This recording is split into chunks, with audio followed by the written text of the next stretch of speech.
우리는 지난 시간에 두 사도가 사내들인 공회에서 재판을 마치고 이제 동료들에게 돌아와서 재판에서 들었던 모든 이야기를 보고를 했습니다.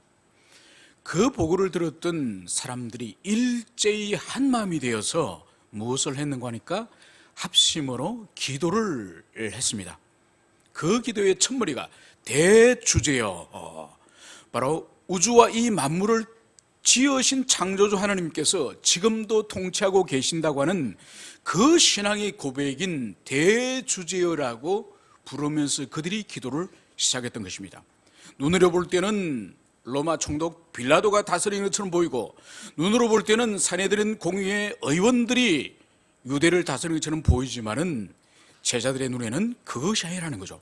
궁극적으로 이 세계와 모든 인생들을 창조주 하나님이 다스린다는 것을 고백하면서 대주제여, 그러면서 그들이 합심으로 기도를 했습니다. 그들의 기도문을 우리가 지난주에 살펴봤지만은 그들은 정확하게 그리스도 예수의 고난과 십자가의 대속의 죽음의 의미를 정확히 그들이 알고 있었던 것이죠. 그래서 시편 2편에 다윗의 시를 인용하여서 바로 열방들과 군왕들이 흑사를 경영한다고 하는 그 말씀을 인용하면서 이미 초대교회 때 초기부터 주님의 제자들은 그리스도 예수의 대속의 죽음과 그리고 악인들의 꾀를 하나님께서는 사용하셔서 구속의 계획을 완성하셨다는 것이 바로 이 제자들의 기도를 통해서 명백하게 드러났음을, 그것을 볼 수가 있었습니다. 그리고 이 제자들은 마지막으로 세 가지를 기도했는데 그 기도가 무엇이었습니까? 자신들이 지금 유대교로부터 위협을 당하고 있는 것을 하나님께서 감찰해달라고 기도하였고, 두 번째로는 협박 가운데서 그들이 주저하지 않고 담대하게 계속적으로 복음을 증가할 수 있는 은혜의 힘을 달라고 그들이 기도하지 않았습니까? 마지막 세 번째로는 그들이 손을 얹어서 기도하고 그렇게 사역을 할 때에 표적이 나타나고 병자들이 치유되는 그런 놀라운 기사들이 계속 나타나기를 그들이 간절히 기도했습니다. 그들의 기도가 끝나자 하나님은 어떻게 응답하셨습니까? 바로 그들이 모여있는 그 집터가 흔들리는 하나님의 임재의 증거를 이 제자들에게 보여준 것이죠. 그래서 그들은 나가서 더 담대하게, 이전보다 더 담대하게 복음을 전하였다. 여기까지가 우리가 지난주의 내용이었습니다. 이제 오늘 누가는 이 기도한 후에 성령이 충만한 이 사람들에게 도대체 무슨 일이 일어나는지, 그것을 오늘 32절에서는 이렇게 말씀을 하고 있습니다. 우리 함께 32절을 같이 함께 읽도록 하겠습니다. 32절 시작.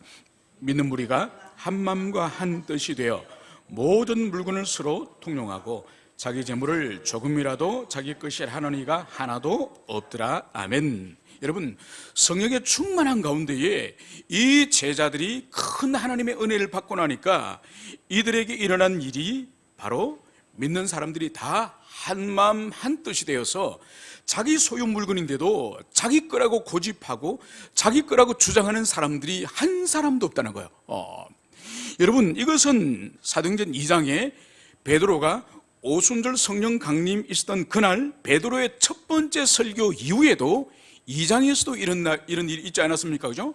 그래서 소유를 다 유무상통하는 그 일이 2장에도 있었는데 오늘 이 4장 마지막 부분에도 성령의 큰 감화와 은총을 입고 나니까 바로 재물을 함께 유무상통하는, 함께 공유하는 이 일이 있었다는 것을 여기서 보여주는 거예요.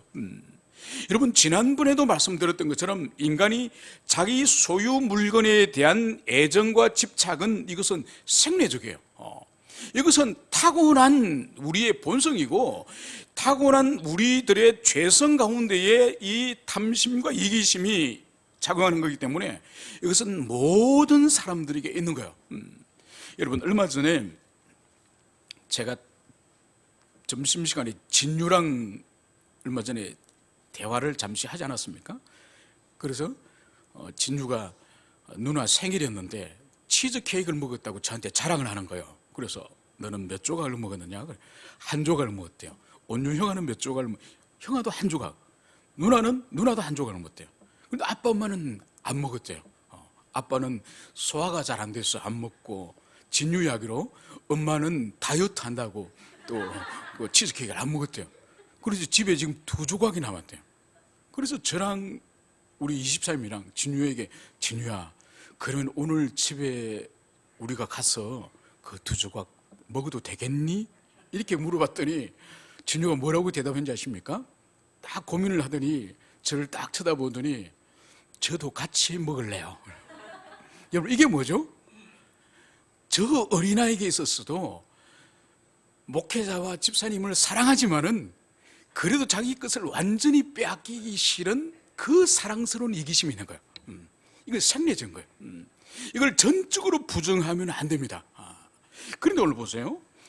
자기 모든 소유를 자기 것이라 주장하지 않고 다 내어주는 생리적인 이기심을 극복하는 초월하는 사랑이 여기서 드러난 거죠.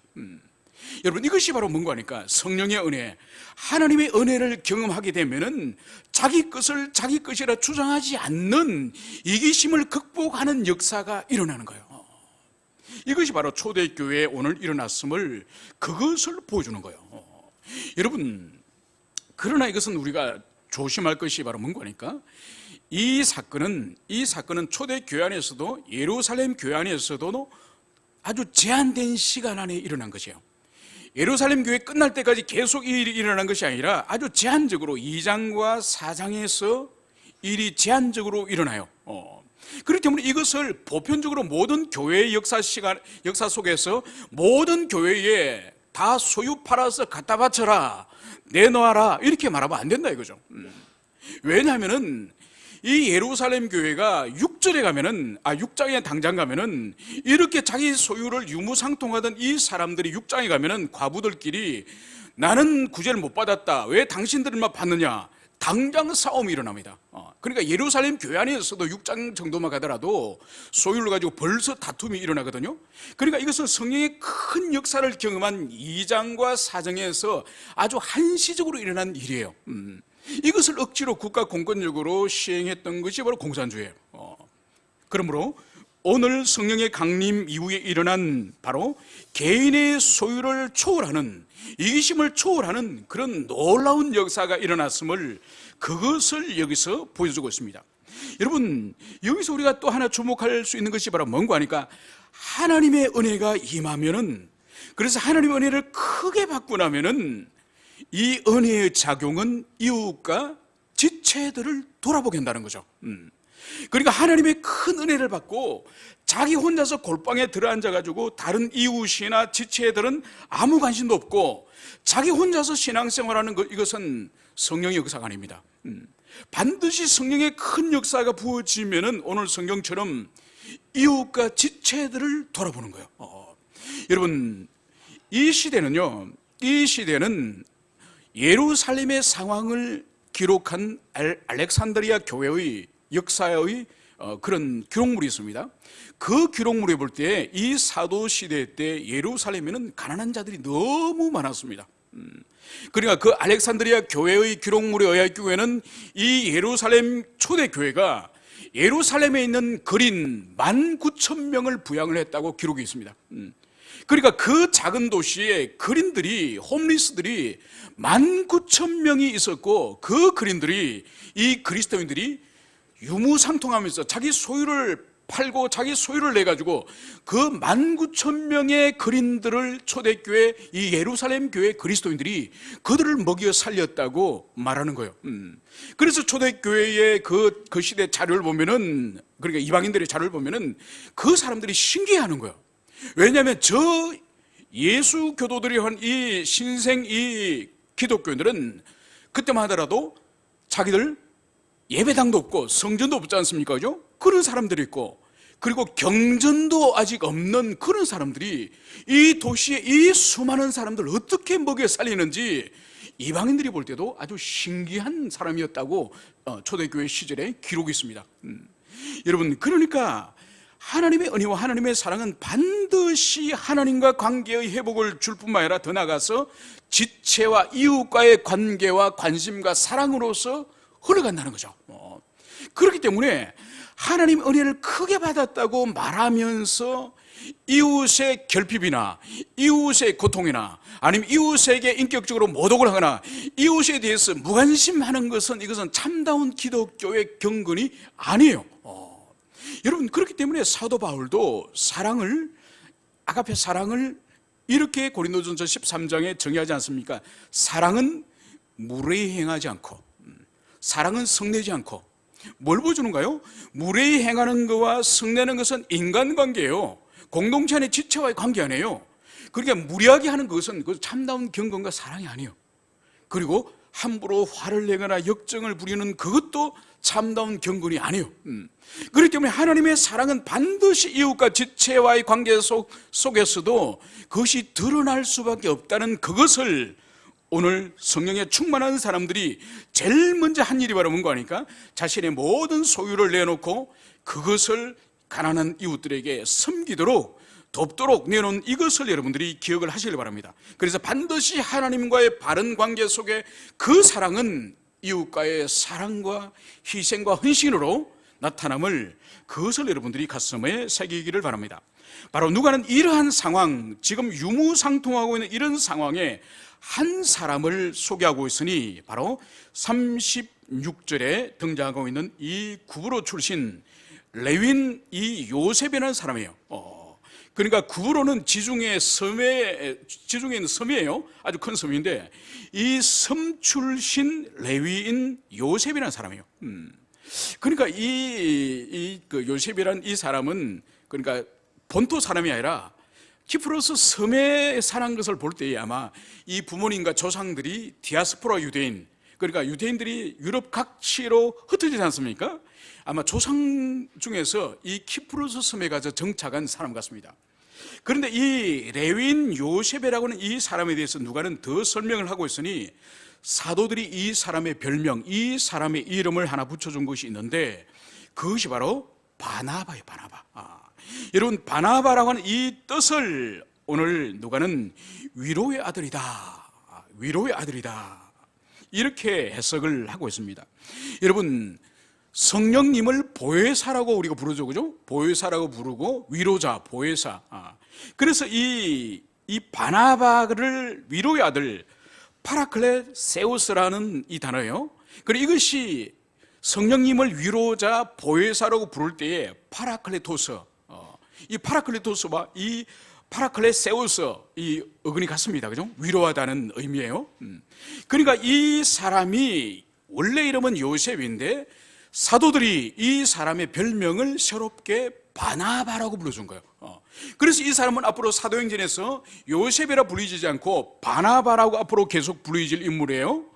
그런데 이 사람을 왜 사도들이 바나바, 곧 위로의 아들이라고 불렀을 것 같습니까? 그것은 바로 이 사람의 인격적인 특징이 지체들과 이웃을 아주 잘 세워주고 위로하는 그런 은사를 하나님께서 이 바나바에게 주셨음을, 그것을 볼 수 있습니다.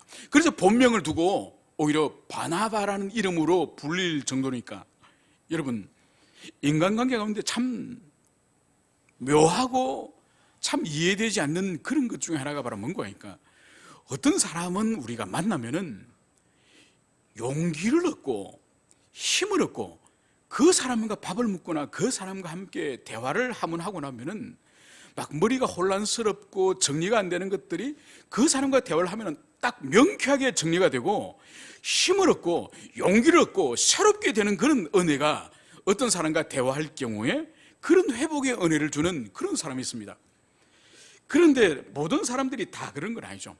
어떤 사람은 그 사람과 한번 대화를 하고 나면 몸에 진이 다 빠져나가요.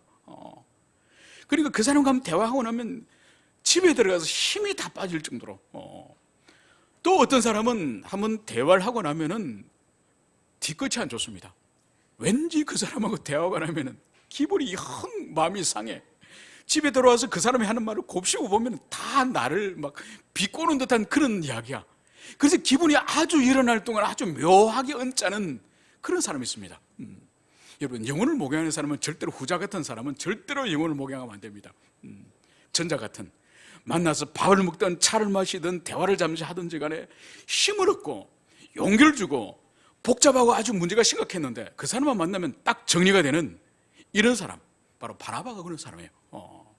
그러니까 이 바나바가 이 바울과 함께 초대 교회의 이 안디옥 교회를 세우는 중심적인 인물, 중심적인 인물. 여러분, 제가 이 설교를 여러분들이 할 때, 저는 뭐 바나바 같은 사람이죠, 이렇게 생각하면 안 됩니다, 그죠? 바나바 같은 사람이 되려고 우리가 애를 써야지, 뭐 저분은 뭐 그런 사람이지만 나는 언제든지 바나바입니다, 이렇게 생각하면 안 됩니다, 그죠? 항상 우리가 바나바와 같은 그런 삶의 태도, 그런 인간관계를 맺으려고 무던히 우리가 애를 써야 됩니다. 우리 다 부족해요. 그래서 이 바나바를 오늘 이 누가는 소개를 하기를, 바로 이 사람이 구브로 출신이고 레위 족속이고, 그리고 이 사람이 오늘 땅이 있음을 오늘 성경은 말씀을 하고 있습니다. 여러분, 원래 이 레위인들은 토지를 가지면 되나요, 안 되나요? 토지를 주지 않습니다. 그런데 여기서 이 구브로 출신 바나바가 이 땅이 있는 거예요. 밭이 있는 거예요. 이것은 이렇게 해석을 할 수 있습니다. BC 586년도에 예루살렘 성전이 무너지고 그러면서 모든 제사 제도가 사실 그것으로 끝납니다. 더 이상 예루살렘 성전에서 제사를 이후로 드리지 못합니다. 그러면서 유대인들이 디아스포라 온 세상에 흩어지지 않습니까? 그죠? 그러면서 이 레위인들도 유럽 전역으로 흩어지면서 자기 소유의 재산을 소유하면서 이 부동산, 이 밭도 소유하였다고 보는 것이죠. 그렇기 때문에 이것을 처분하여서 팔았음을 볼 수 있습니다. 또 한 가지를 우리가 추론할 수 있는 것이 바로 뭔가 하니까, 이 시대에, 이 초대교회 이 시대에 사람들에게 있어서 큰 근심 중에 하나가 사자, 즉 죽은 자의 부활에 대해서 믿는 사람들이 많았습니다. 그러면 도대체 어디에서 부활이 일어날 것인가? 저기 키프로스 섬이나 로마나 아프리카에 살던 유대인들은 자신들이 죽더라도 부활은 예루살렘에서 일어난다고 생각했던 거예요. 그래서 많은 흩어져 있던 유대인들이 돈을 모아가지고 예루살렘 부근에 땅을 사고 밭을 사서 장차 자신들의 무덤, 묘지를 만들었던 것이 바로 이 사도시대 때, 예수님 시대 때 있었던 하나의 관습이었어요. 그렇다고 한다면 이 바나바는 어쩌면 자신의 장래 무덤으로 묻힐 그 땅을 팔아서 오늘 사도들 앞에 두었음을, 그것을 추론을 해볼 수 있습니다. 오늘 성경은 이 바나바와 대조되는 또 하나의 인물들을 오늘 성경은 소개를 하고 있으니, 그것이 바로 5장에 등장하는 아나니아와 삽비라고 하는 이 부부예요. 그런데 이 부부에 대해서 오늘 누가가 소개하고 있는 것은 바로 이들도 소유를 팔아 그 값에서 얼마를 감춤해 그 아내도 알더라, 얼마만 가져가다가 사도들 발 앞에 두니, 이렇게 말씀을 기록하고 있는 것이죠. 여러분, 우리 성경에 보면은 4장 37절 마지막 절에 보면은 그 값을 가지고 사도들 발 앞에 두니라 할 때, 이 그 값을 우리 성경에서 볼 때는, 이 한글 성경에서는 이 값이라고 하는 것은 그 밭을 팔은 그 돈이란 그 정도의 의미밖에 우리로서는 파악을 할 수 없지만은, 이 헬라어 성경에서는 이 그 값이라고 하는 이 토크레마라고 하는 이 단어는 뭔가 하니까 그 밭을 판 전액, 그 밭을 판 모든 금액, 이런 의미예요. 그러니까 한 푼도 그 부동산을 처분하고 나서 돈을 빼지 않고 그 밭을 처분한 모든 총 금액을 사도들 발 앞에 두었다, 이것이 헬라 성경에서는 드러나는 거예요. 그런데 오늘 누가가 소개하고 있는 이 아나니아 부부는 오늘 누가의 이 기록에 의할 경우에는 그 값에서 얼마를 감춤해, 그리고 얼마만 가져가다 사도들 발 앞에 두니, 여기서 볼 수 있는 것이 뭔가요? 그러니까 바나바와 이 아나니아 부부의 대조적인, 완전한 대조적인 모습을 보여주는 거예요. 그러니까 바나바는 자기가 처분한 모든 그 부동산의 총액을 하나도 감추거나 숨기지 않고 사도들 앞에 딱 갖다 바쳤다고 한다면은, 이 아나니아 삽비라 부부는 이 밭을 처분해가지고 그 처분에서 일부분은 떼놓고 일부분만 지금 사도들에게 가져갔다는 거예요.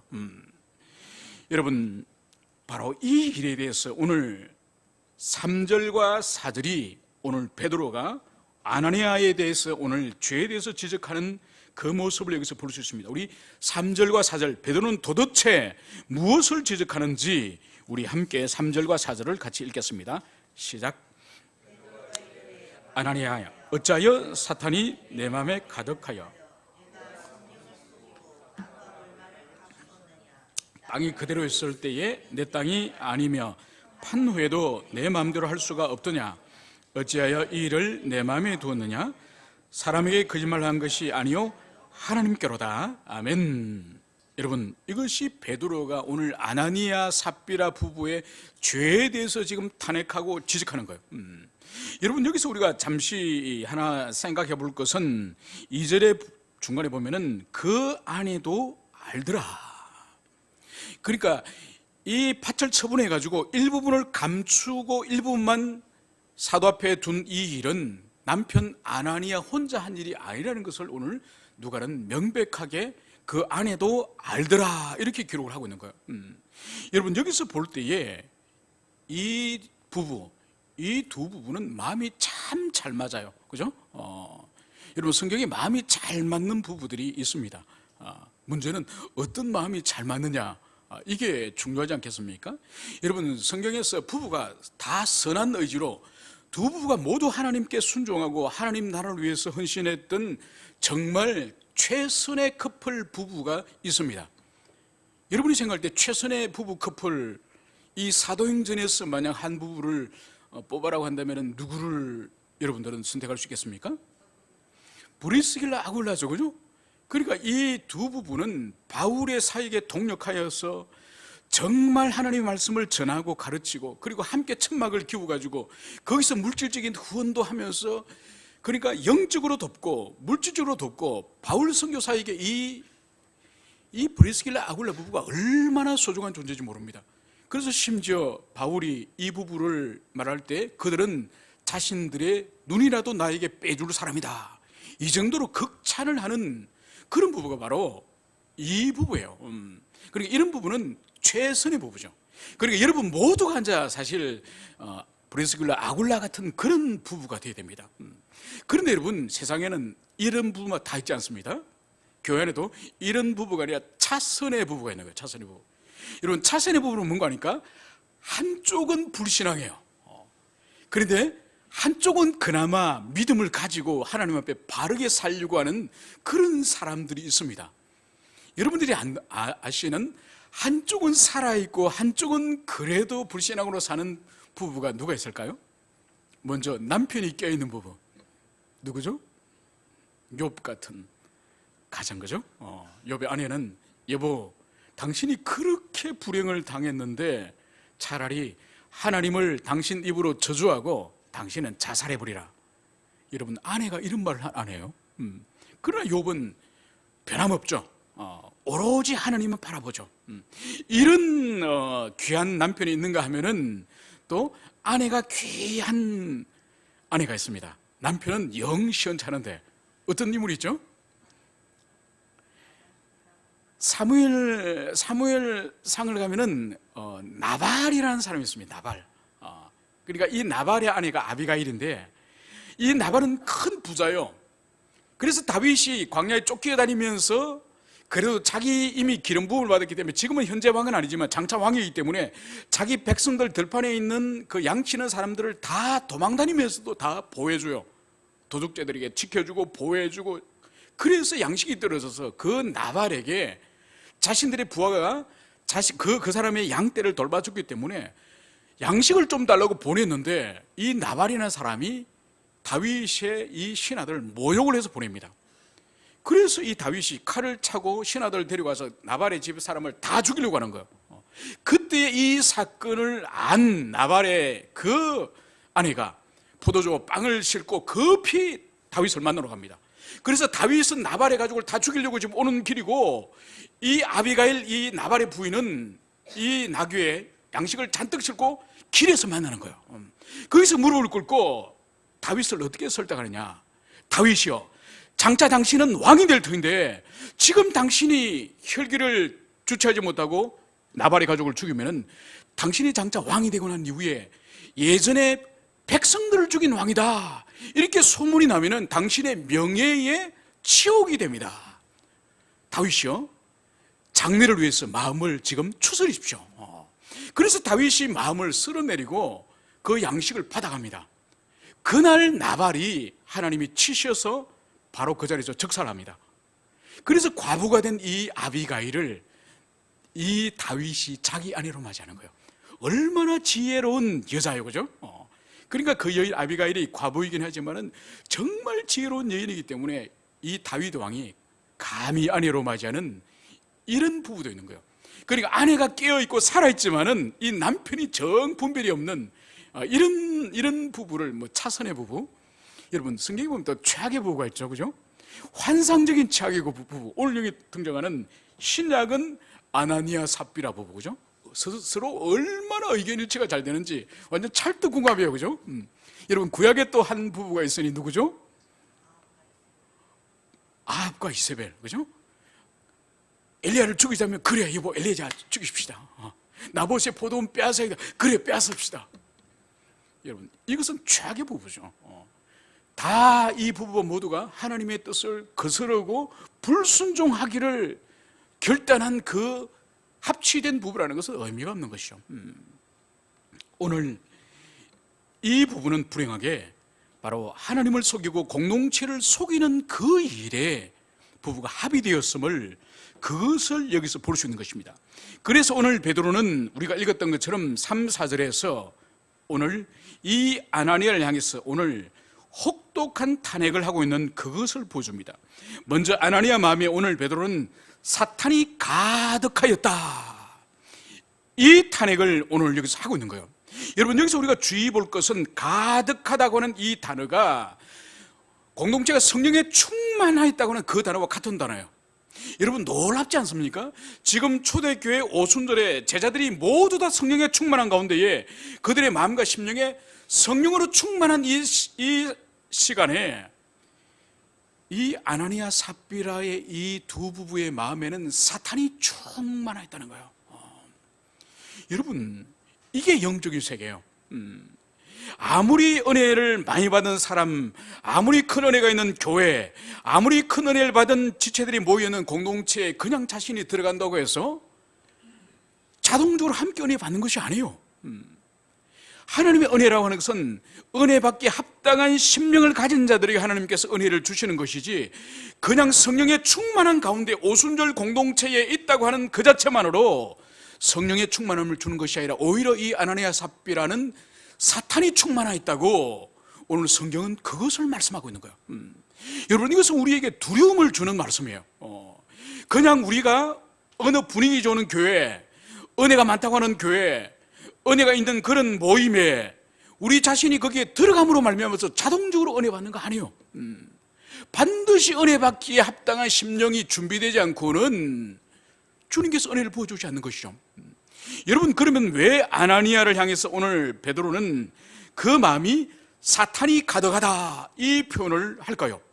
도대체 이 아나니아의 심령 가운데 무엇 때문에 성령의 충만함이 아니라 마귀로 사탄으로 충만했을까요? 그것은 바로 이 아나니아의 마음이 사탄이 충만하고 사탄이 역사하기 아주 좋은 영적인 생태계가 형성되어 있음을, 그것을 보여주는 거예요. 마치 맑은 물에, 그 깨끗한 물에 열목이라든지 피라미라든지 은어라든지 그런 물고기에 살지, 아주 흙탕물이나 구정물에는 그런 물고기가 살 수 없는 것처럼 사탄이 역사하기 아주 좋은 마음의 상태이기 때문에 이 아나니아 이 심령에 사탄이 충만히 역사한 거예요. 여러분 그렇다고 한다면 이 아나니아 이 마음에 도대체 어떤 영적 생태계가 형성되었길래 사탄이 충만히 역사하기 좋은 생태계가 되었을까요? 그것은 바로 이 아나니아 이 마음이 바로 두 가지의 마음이 지금 가득한데, 그것이 첫째 문과니까 허영심이에요. 헛된 영예예요, 영예. 누가가 보세요. 누가가 지금 먼저 바나바를 소개하고 바나바와 정반대되는 행동을 하는 지금 아나니아 삽비라를 대조적으로 좀 소개를 하고 있지 않습니까? 이것은 뭘 보여주는 거니까 이 아나니아 이 부부는 바나바가 자기의 소유를 모두 팔아서 사도들 앞에 두면서 사도들과 초대교회로부터 칭찬과 존경을 받는 그 상황을 이 아나니아 삽비라 부부는 봤을 거예요. 그렇기 때문에 이들도 자신의 소유를 팔아서 사도들을 발 앞에 둠으로 말미암아서 공동체로부터 존경과 공동체로부터 신뢰를 얻고 싶은 이런 헛된 허영심이 이들에게 있는 거예요. 이것을 위선이라고 부르죠, 그죠?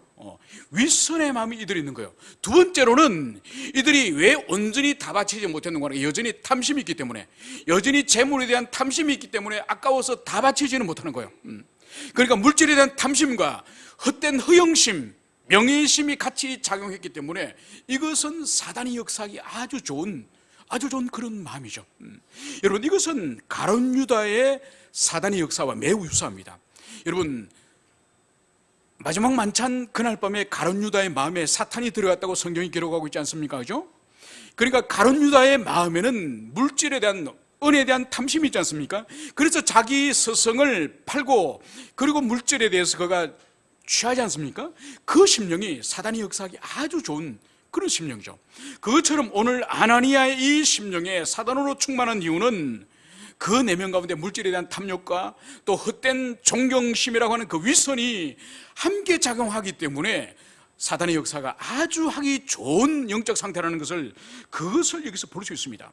여러분, 그렇기 때문에 이 일이 절대로 아나니아 삽비라 이 두 부부가 단시간에, 짧은 시간에 이 일을 하지 않았을 겁니다. 상당한 시간 동안에 부부가 모의를 하였고, 부부가 이 땅을 팔았었고, 또 팔아서 잔금까지 받는 이 시간은 상당한 시간 동안 계속됐을 겁니다.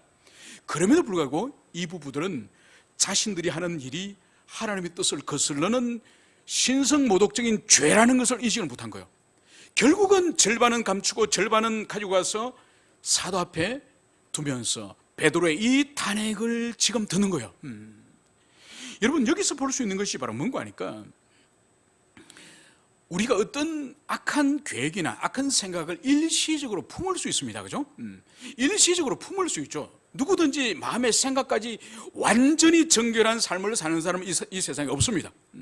그리고 일시적으로 악한 계획을 가질 수 있고 악한 생각을 가질 수 있지만은 그것이 하나님께서 기뻐하지 않는다는 것을 깨달을 때에, 그것이 하나님께서 슬퍼하신다는 깨달을 때에 참여를 해야 되는 거죠. 회개를 해야 되는 거죠.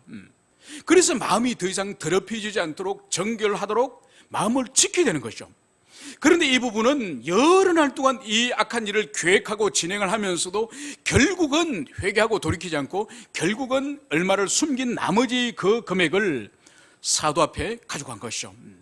그래서 베드로에게 너의 마음이 사탄으로 충만하였다, 이 탄핵을 지금 받고 있는 겁니다. 그래서 베드로는 이 아나니아를 향해서 너는 사람을 속인 것이 아니라 바로 성령님을 속이고 하나님을 속인 것이다, 이 말을 하였습니다. 바로 이 말이 떨어지자마자 오늘 5절과 6절에서는 이 아나니아가 엎드러져서 그의 혼이 떠났다, 이 말씀을 하고 있는 것이죠. 여러분, 여기서 아나니아의 죽음은 우연적인 죽음이 절대로 아니에요. 이것은 성령을 속이고 하나님을 속인 것이기 때문에 이건 하나님의 심판적인 죽음임을, 그것을 명백하게 드러낸 것이죠. 그래서 오늘 성경은 이 일을 듣는 사람들이 다 크게 두려워하더라, 이렇게 기록을 하고 있는 것이죠. 여러분, 이 주변에서 이 사건을 눈으로 생생히 지켜본 증인들이 있지 않겠습니까? 그리고 이 증인들을 통해서 또 그 소식을 전해들은 사람들이 있겠죠. 그 사람들에게는 아나니아가 사도 앞에서 지금 하나님을 속이고 성령을 속임으로 그 자리에서 바로 즉사했다는 것을 그들이 보고 들었기 때문에 이것은 공동체의 큰 두려움으로 임하였음을, 그것을 보여주는 것입니다. 여러분, 신앙의 본질이 하나님에 대한 사랑과 함께 하나님에 대한 두려움이에요. 이 두 가지 중에 한 가지라도 없으면 이것은 바른 신앙이 아니에요. 하나님을 항상 사랑의 하나님으로만, 항상 죄인을 향해서 당신이 심판도 하지 못하고 징계도 하지 못하는 죄인들에게 쩔쩔매는 그런 하나님 아니에요. 하나님은 자기 아들을 죽이면서까지, 십자가에 못 박아 죽이면서까지 죄인을 구원하시지만, 그러나 죄에 대해서는 바로 형벌을 내릴 수밖에 없는 공의로운 진노의 하나님이라는 것을 우리는 잊으면 안 됩니다. 그래서 하나님에 대한 죄인들이, 우리들이 바른 태도는 반드시 하나님에 대한 지극한 사랑과 그분에 대한 두려운 떨림, 이것이 함께 있을 때에 우리의 신앙이 그것이 정상적이고 하나님 원하시는 바른 신앙인 것이죠. 여러분, 오늘날 우리 자신을 비롯하여서 이 조국교회 전체적으로 확산된 것 중에 하나가 하나님에 대한 거룩한 이 두려움, 이 거룩한 두려움 자체가 이미 실종된 그것을 볼 수 있습니다. 여러분, 왜 사람들이 자신의 허물과 죄를 회개하지 않고 왜 자신의 허물과 죄를 여러 날 동안 계속 품으면서 그것을 계속 성장시키고 자라가게 할까요? 그 본질적인 이유 중에 하나는 뭔가 하니까 하나님을 인격적으로 경험해 보지 못했기 때문이에요. 하나님을 인격적으로 경험해 보지 못한 사람에게는 절대로 하나님에 대한 사랑과 하나님에 대한 경건한 두려움이 없습니다. 그 사람들은 막연하게 관념적으로 추상적으로 하나님의 성품이 어찌하다는 그 정도만 알 뿐이지 구체적인 하나님의 성품을 경험해 보지 못하면 절대로 하나님의 사랑과 하나님에 대한 경외를, 두려움을 가질 수가 없는 것이죠. 여러분들이 텔레비전에 앉아가지고 텔레비전에 앉아서 이렇게 동물의 왕국이나 어떤 영화를 보면은 그 텔레비전 안에서 악어라든지 호랑이라든지 맹수가 나오지 않습니까? 여러분들이 텔레비전에 앉아서 앞에서 앉아서 보면은 그 호랑이가 맹수가 악어가 무섭습니까? 별로 무섭지 않죠. 그런데 여러분들이 동물원에 갔다가 거기 축사에서 그 호랑이나 그 악어나 구경을 하다가 여러분들이 떨어진 거예요. 추락을 한 거예요. 그런데 거대한 악어가 아가리를 벌리고 여러분들을 물어 떼려고 확 달라들거나, 아니면 여러분들이 호랑이 축사에 그냥 실수로 떨어졌는데 호랑이들이 여러 마리가 이렇게 여러분들에게 달려든다면 여러분들이 그 호랑이가 귀엽겠습니까? 텔레비전에서 본 그 호랑이의 느낌일까요? 아니죠. 엄청난 두려움을 여러분들이 느끼겠죠. 여러분, 하나님을 종이 호랑이를 만나듯이 하나님을 그렇게 만나면 안 되는 거예요. 동물원에서 우리를 잡아먹을 듯이 깊은 산속에서 밤중에 호랑이를 만나는 그 두려움, 그것처럼 살아계신 하나님의 성품, 인격을 생생히 경험하는 그런 주님과의 경험이 우리에게 있어야 되는 거예요. 항상 그러지는 못하도록 반드시 생애적으로 그런 경험이 있어야 우리가 하나님을 정당하게 사랑하고 정당하게 그분을 두려워할 수 있는 거예요. 바로 이 아나니아 삽비라의 부부의 본질적인 문제는, 이 부부는 위선을 할 수밖에 없는, 거짓된 명예를 노릴 수밖에 없는 이유가 바로 뭔가 하니까 하나님이 전지전능하신 하나님으로서 우리 자신의 허물과 죄를 우리가 자백하지 않고 고백하지 않도록 이미 알고 있는 하나님, 그분 앞에 우리가 살아간다고 하는 이 인식이, 이 신전의식이 이 아나니아 삽비라 부부에게는 없는 거예요. 그래서 일부분을 팔아서 감추고 일부분이라도 사도들에게 내면은 베드로가 박수를 치면서 기뻐할 것이라고 생각을 한 거예요. 여러분, 그래서 신앙에 있어서 가장 중요한 것 중에 하나가 바로 뭔가 하니까 하나님의 성품에 대한 반복적인 경험이에요. 그러니까 하나님의 이 말씀을 통해서, 성령의 역사를 통해서 우리가 하나님의 성품을 인격적으로 경험하게 되거든요. 그러니까 문자적인 성경을 통해서는 하나님의 성품을 경험할 수 있는 것은 아니에요. 이 문자적인 이 계시의 말씀을 사용하여서 성령님께서 하나님의 자비의 성품을, 때로는 하나님이 진노하시는 공의의 성품을, 이런 것을 성령께서 우리들이 경험케 하시는 거죠. 그래서 우리가 반복적으로 예배 가운데, 아니면 여러분들의 묵상 가운데에 하나님의 성품을 계속적으로 우리가 경험할 때에 우리들의 영혼에 녹이 슬지 않고 우리 영혼의 죄가 쌓여가지 않는 거예요. 그때 우리가 회개를 할 수 있고 참여를 할 수 있고 우리 영혼과 마음을 지킬 수가 있는 거예요. 사랑하는 모든 여러분들이 하나님의 성품을 반복적으로 묵상하는 여러분 되시기를 축원합니다. 이제 오늘 이 죽음 이후에 오늘 아내 삽비라가 3시간 후에 오늘 돌아왔다고 성경은 말씀을 하고 있습니다. 오늘 베드로는 이 아내 삽비라가 이제 돌아왔을 때에 오늘 베드로의 말은 단도직입적으로 질문합니다. 단도직입적으로 오늘 8절과 9절 베드로의 단도직입적인 질문과 아내 삽비라의 답변을 우리 두 구절을 같이 읽도록 하겠습니다. 8절과 9절 시작. 베드로가 이르되 그 땅 판값이 이것뿐이냐? 내게 말하라 하니 이르되 예 이것뿐이라 하더라. 베드로가 이르되 너희가 어찌 함께 꾀하여 주의 영을 시험하려 하느냐? 보라 내 남편을 장사하고 오는 사람들의 발이 문 앞에 이르렀으니 또 너를 메어 나가리라 하니 아멘. 여러분 이제 3시간 만에 나타난 이 아내 이 삽비라를 향해서 베드로가 오늘 다른 거 아무것도 묻지 않고 그 땅 판값이 이것이 전부냐? 여러분 여기서 베드로의 어떤 마음을 우리가 느낄 수 있습니까? 베드로가 지금 이 삽비라도 함께 죽이고 싶은, 이 삽비라도 하나님의 심판을 받아서 죽이고자 하는 그런 마음이 있습니까? 아니면 이 삽비라만이라도 예 그렇습니다, 일부분 우리가 감추었습니다, 우리가 죄인입니다, 우리가 하나님을 속였습니다, 이렇게 회개하기를 바라는 마음이 베드로에게 있습니까? 아니면 이 삽비라마저도 남편 곁에 묻히기를 바라는 마음이 있습니까? 기회를 주기를 지금 원하는 거죠, 지금 베드로의 심령에는. 그래서 그가 집으로 들어오자마자 바로 밭을 소유가 이게 전부냐? 이렇게 질문한 거죠.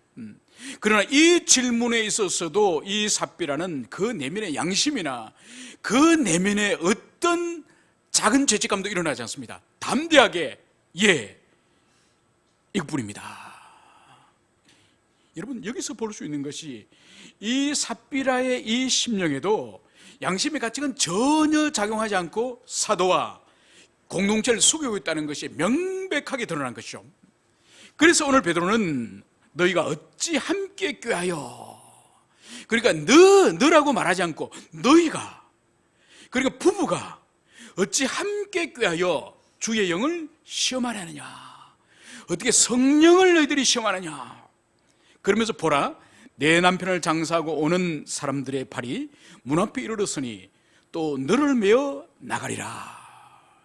남편을 장려하고 온 사람들이 이제 곧 집에 다시 돌아오니 그 사람들이 이제 너를 이제 메고 나가서 너도 장사할 것이다. 이 말을 오늘 베드로가 한 것이죠. 이 말이 떨어지자마자 이 아내 삽비라 또한 베드로 발 앞에 엎드러져서 그의 영혼이 떠나면서 그가 죽고 이제 사람들이 남편 곁에 묻었다. 이 말씀을 여기서 하고 있습니다. 그러면서 11절 온 교회와 이 일을 듣는 사람들이 다 크게 두려워하니라. 여러분 이 소식을 들은 온 교회와 모든 사람들이 큰 두려움이 임하였음을 오늘 누가는 그것을 오늘 기록을 하고 있습니다. 여러분 이 사건을 가지고 어떤 사람들은 이런 생각을 하고 이런 말을 하는 사람들이 있습니다. 바로 뭔가 하니까 그래도 아나니아 삽비라는 그 가난한 사람들에게 자기의 소유를 팔아서 전부는 아니지만 일부라도 그래도 바쳤는데, 일부라도 바친 것이 가상한데 그 사람들을 죽이기까지 하는 것은 하나님이 너무 심하신 것이 아닙니까? 너무 지나친 것이 아닙니까? 이런 생각을 하는 사람들이 있다는 거죠. 그러나 그것이 아닙니다. 왜냐하면 하나님께서 이 사람들을 이렇게 엄격하게 심판하시는 이유가 있다는 것이죠. 그 이유가 바로 뭐고 하니까 이 사건의 주체, 이 사건의 역사는 바로 사탄의 역사임을 베드로가 내 마음에 사탄이 충만하였다, 사탄이 가득하였다고 말하는 것을 통해서 바로 이 사건의 배후에는 교회를 무너뜨리고자 하는 사탄의 역사가 있었음을 성경은 그것을 명백하게 보여주고 있습니다. 여러분 지금 이 초대교회 예루살렘 교회는 지금 막 탄생한 하나님의 구원기관으로서의 지상교회요.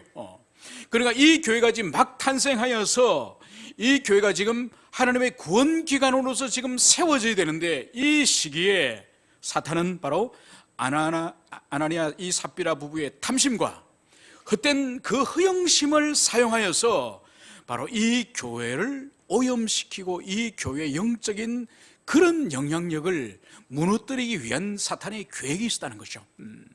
그래서 만약 이 아나니아 삽비라의 이 거짓된 이 헌신, 이 거짓된 헌신이 이제는 받아들일 때에 이 공동체 안에 많은 시기와 탐심과 그리고 부정직한 그런 것이 활성화될 수 있기 때문에 오늘 하나님께서는 이 초대교회, 이 예루살렘 교회의 순결성을 보존하기 위해서 바로 사탄의 하수인이 되어버린 이 아나니아 삽비라를 오늘 엄격하게 처벌하였음을 그것을 보여주고 있습니다.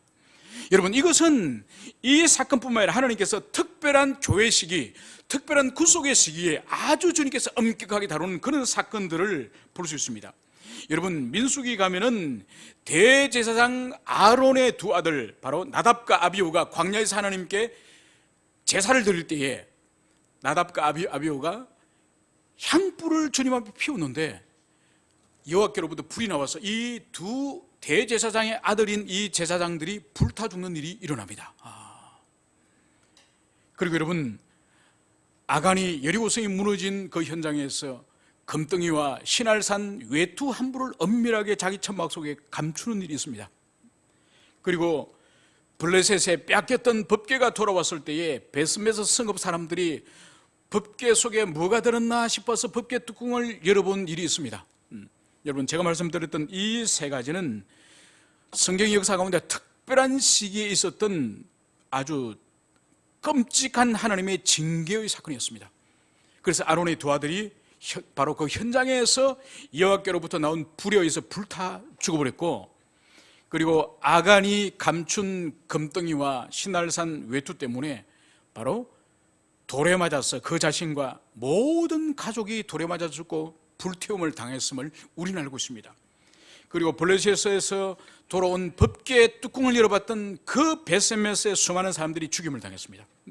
바로 이것이 바로 뭔가 하니까 하나님께서는 당신의 어미로움, 당신을 향한 경외의 마음이 없는 인생들을 향해서, 바로 그 시대를 향해서 주님께서는 당신의 어미로움을 드러내시기 위해서 특별한 이러한 두려움의 사건들을 성경 가운데 주시는 것을 볼 수 있습니다. 이것을 주시는 이유가 뭐냐?